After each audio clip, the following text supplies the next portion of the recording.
মানে আজকের এরা 5 ভাই, এরা জীবিত, আর ধৃতরাষ্ট্রের 100 ছেলে বাবা প্রাণ হারিয়েছে।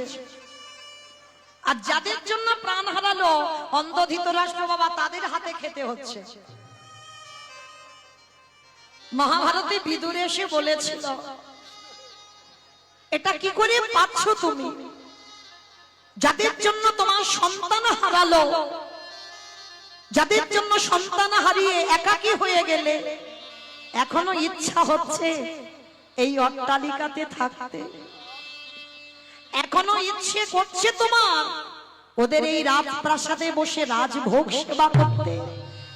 এতটুকু কি হৃদয়ে ত্যাগ আসেনি যে যাদের জন্য আজকের আমার 100 ছেলে চলে গেল, আমি কিসের জন্য এই অট্টালিকাতে আমি থাকবো?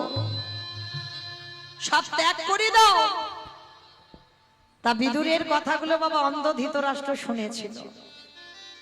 আর প্রত্যেক দিন যুধিষ্ঠির মহারাজ তো বড় ধার্মিক, এতটুকু সময়ের জন্য বাবা জ্যাঠামশাইকে বুঝতে দেয়নি যে তার 100 ছেলে আর নেই। মানে যুধিষ্ঠির এতটা যত্নে রেখেছিল যাতে বুঝতে না পারে যে আমার জ্যাঠামশাইয়ের নিজের 100টা ছেলে নেই। যত্ন আহ্বান নিজের হাতে যুধিষ্ঠির করত।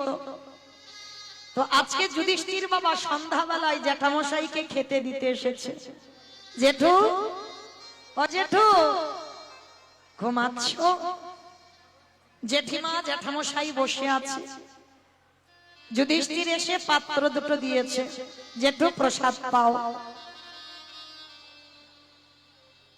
এতদিন যে কথা বলেনি ধৃতরাষ্ট্র এবার বলছে, খোকা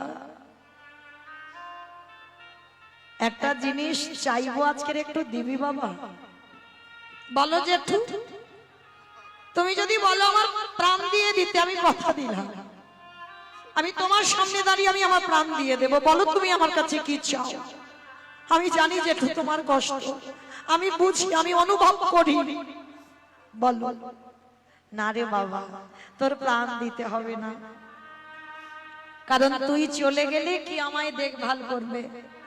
শোন না, তোদের কাছে তো কৃষ্ণ থাকে। একবার মায়েরা কথা নয়, এই জায়গাটা খুব মন দিয়ে শুনবেন। অন্ধ ধৃতরাষ্ট্রের শেষ পরিণতির কথাগুলো যুধিষ্ঠিরকে বলছে, একবার তোদের সঙ্গে তো কৃষ্ণ থাকে, কৃষ্ণকে একবার আমার কাছে আসতে বলবি বাবা। যুধিষ্ঠির বলছে, ঠিক আছে জেঠু।